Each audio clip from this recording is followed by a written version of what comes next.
Creamer Media's Mining Weekly is speaking to Graham Gavin, a highly experienced exploration geologist who has worked for both big and small companies. Graham, could you give us some idea how South Africa's exploration potential could be unlocked for the advantage of the South African people? Well, obviously the major interest at the moment is in the Northern Cape, and as well as the development on the north limb of the Bushveld. The main area that I think we should be focusing on for gold at the moment is the Barberton mountain land. I think it's an area that has got some exceptional geology. Pan African Resources has been operating there for quite a number of years. From my perspective, they've done an incredibly good job. They're doing exploration and they're expanding their business. I think right now, Wits Gold, obviously the mining industry that got this country going, put the country on the map, as it were, in terms of mining expertise. I'm not so sure that there's any real takers right now to sort of do any further work there. I probably could be wrong there, but I think under the prevailing circumstances, Wits Gold is probably not on any investors' radar right now. I think the only exception there is Sibanye-Stillwater, with Neil Froneman announcing that they will continue with the development of Burnstone, which fortunately is a relatively shallow deposit. And then I think what we will see for the balance of Wits Gold or gold production, I think, is going to be left mainly with the remaining mines in the Wits Basin. Of course, should any regulatory legislative change come about, the Wits could become a target again, particularly if we can sort of find or reassess shallower ore bodies that have been drilled out over the years. But yes, there is potential there. Barberton primarily, lesser extent the Wits. It's just a case of getting the right attitude out and get the DMRE functioning properly as it should. And let's get the right investment policies in place. So you're focusing on gold, and we know that there's a long history of gold in South Africa. So a lot of the exploration has been done. Is this an advantage? Do you go into a sort of a brownfield situation rather than a greenfield situation with gold? Or is there still a lot of greenfield exploration that needs to be done? I think a lot of what we've got is brownfields. I was extensively involved with Anglo-Vaal Avgold north of Target. There is potentially a major resource north of Allen Ridge there, potentially amenable to massive mining, but the problem is to actually access the ore body. It's deep, greater than 2,500 meters. You know, I think, let's be honest right now, to find an investor who is prepared to commit funds to sink twin shafts down to depths greater than 2,000 meters will require quite a brave investor there. What I think is actually a fantastic gesture by AngloGold Ashanti is to make available their extensive archives, reports, borehole logs, and then of course the core yards, which could be an interesting exercise is to access it and select some target areas and just have a relook at what they did and understand perhaps the decision making there, and maybe even bring a fresh perspective to it as well, and see if there is anything worth chasing up. Then the details of a subsidiary Central Rand Group Upper Wits Basin has been delineated in the Southern Free State. Now, I don't have much information there, but that could be an area where potentially there could be gold-bearing ore bodies, reefs developed. But I'm just aware that there's been a couple of boreholes drilled there. But as I say, I don't have any detail.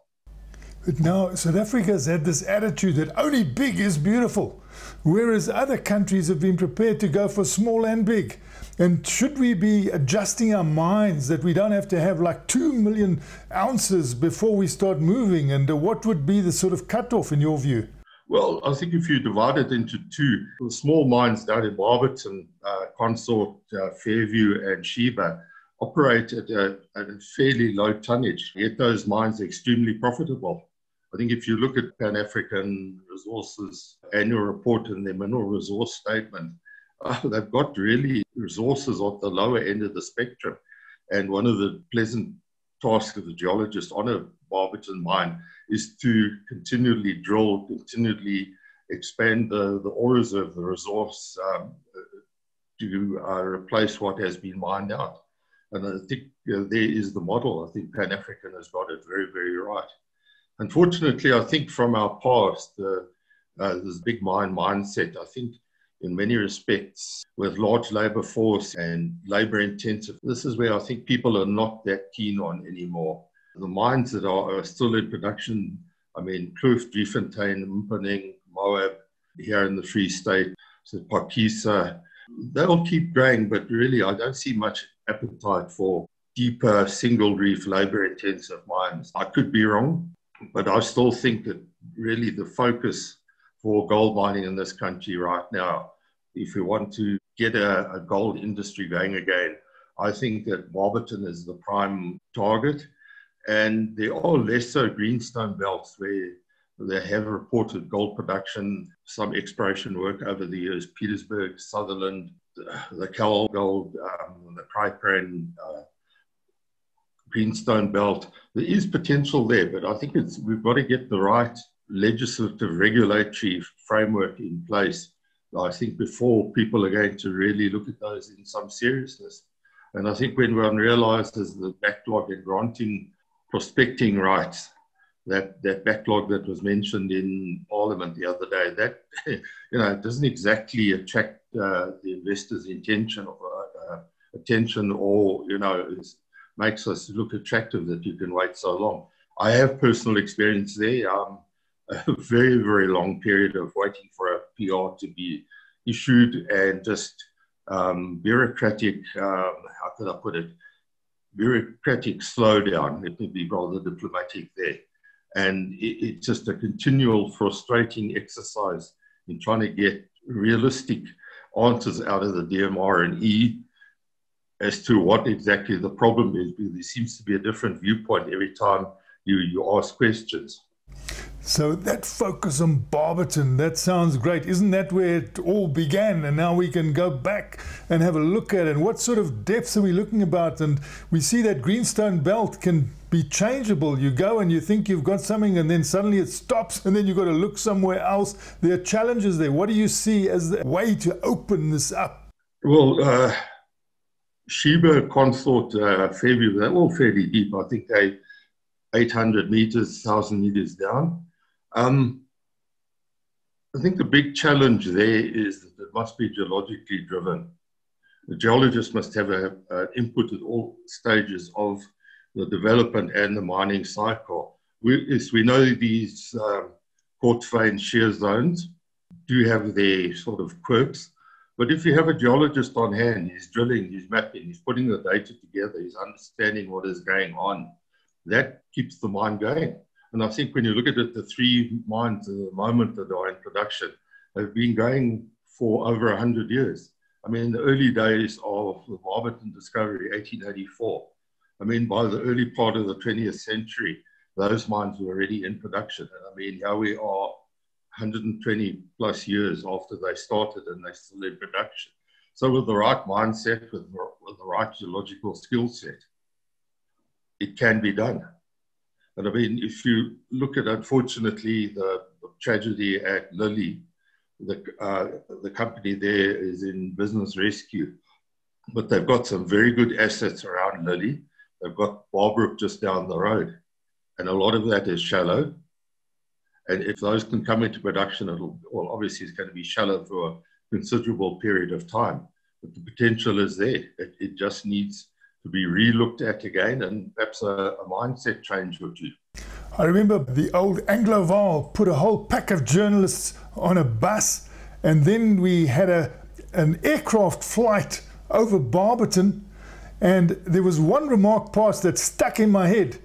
And the fellow said, this could be as good if not better, than Nevada in the United States. Do you think he was overstating that, or do you think it's accurate? Yeah, not knowing too much about Nevada, I think the difference there is they are low-grade, high-tonnage producers, largely open cast, where the Barberton is the other end, low tonnage, maybe 20,000, 25,000 tons a month, at a slightly higher grade, maybe 5-8 grams a ton. So it's a mindset. I think that if you follow the Pan-African resource model, they're doing the talk I put together the other day. And I looked at the slot and I said, I mean, these guys are really doing well. They've got their working costs under control. You can see they're working on their exploration. They're looking at opening up another section of Sheba, the Royal Sheba section. I did do some work for Pan-African many years ago. And these guys have got immense potential in the greater Sheba, Fairview area. Fantastic. It's giving me encouragement here, but the discouragement comes from the fact that you can't get prospect licenses and you can't go into the new areas. But the brownfield areas, I suppose some of these companies could really move forward in quite a big fashion. Yes, I agree with you there. I am aware that another company is putting in a bid for the Lily Barbrook assets.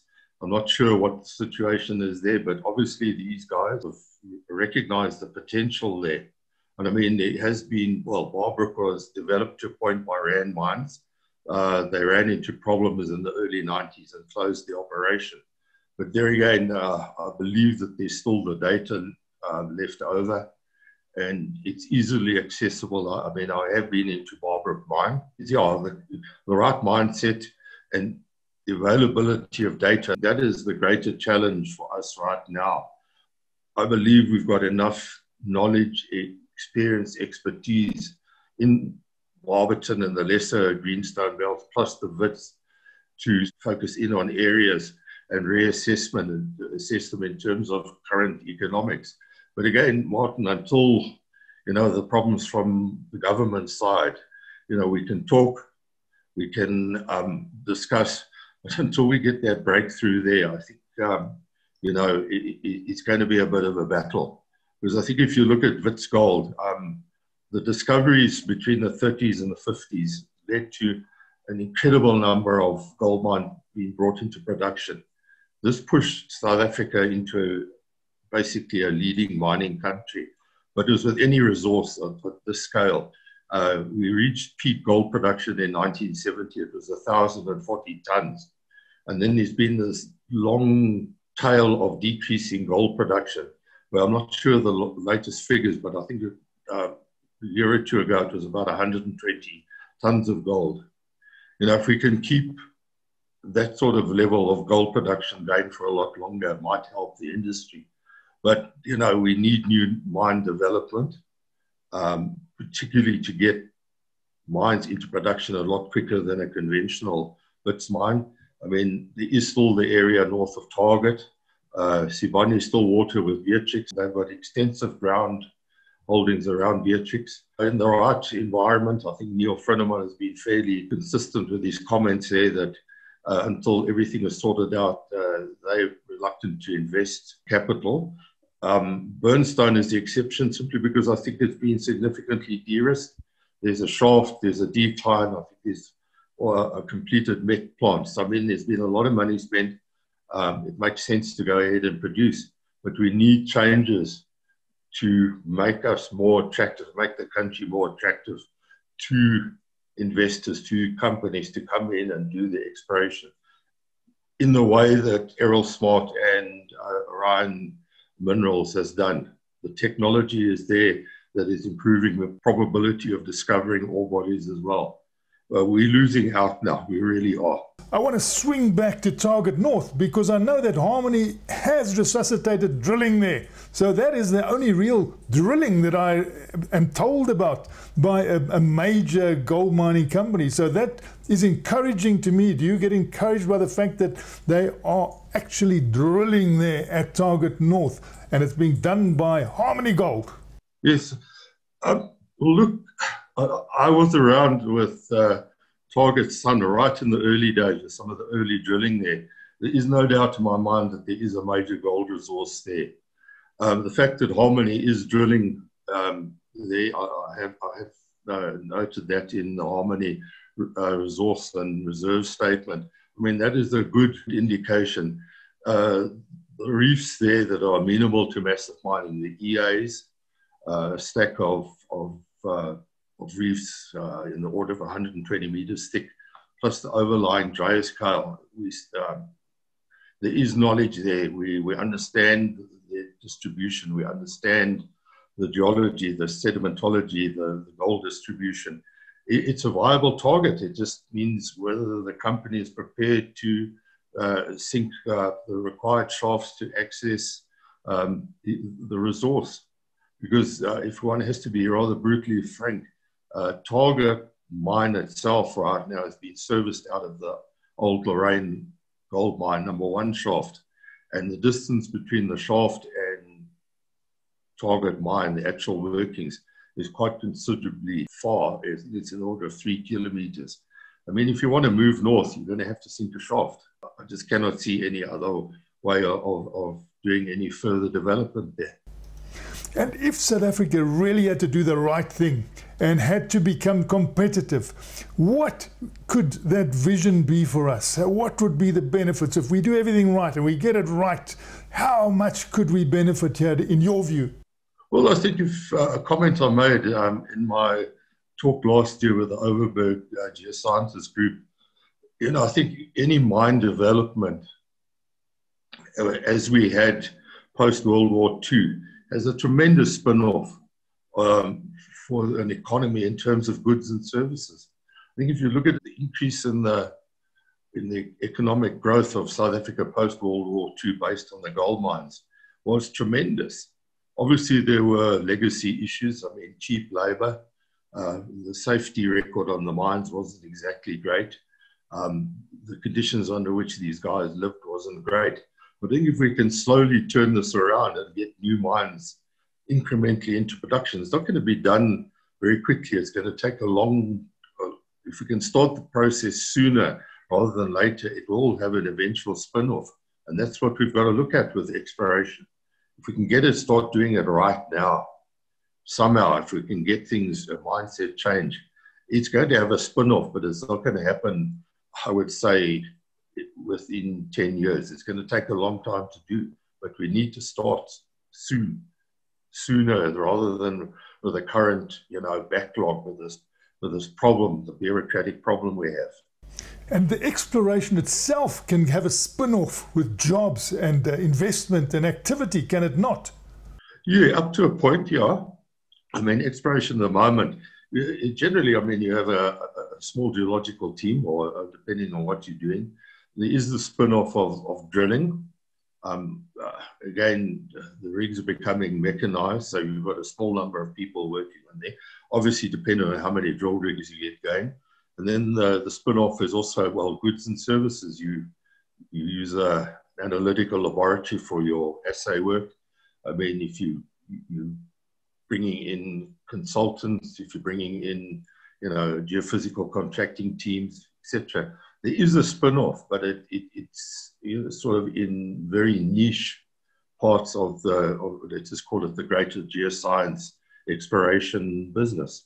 And if we focused on Barberton, which was your opening focus, couldn't we speed this up a bit? Do you think if they really did something good at Barberton, what would be the timeline that would be possible there to get some benefit? Well, the old Agnes gold mine, which has been through a number of owners, is now owned by a company who call themselves Galaxy Reefs. I have seen the technical report there. They are apparently in the process of reopening up Agnes as well as Princeton. But again, you know, from what I pick up, it's taking increasing lengths of time to bring mines into production and get them to the point where they're producing cash. So again, I think a point I've made before is that the sooner we start, the sooner we can start. We can getting an idea what we can do and whether the ore body meets the criteria for development. The sooner, the better for the country. But I personally, right now, I cannot, any change now will only start really getting the economy going in a good many years.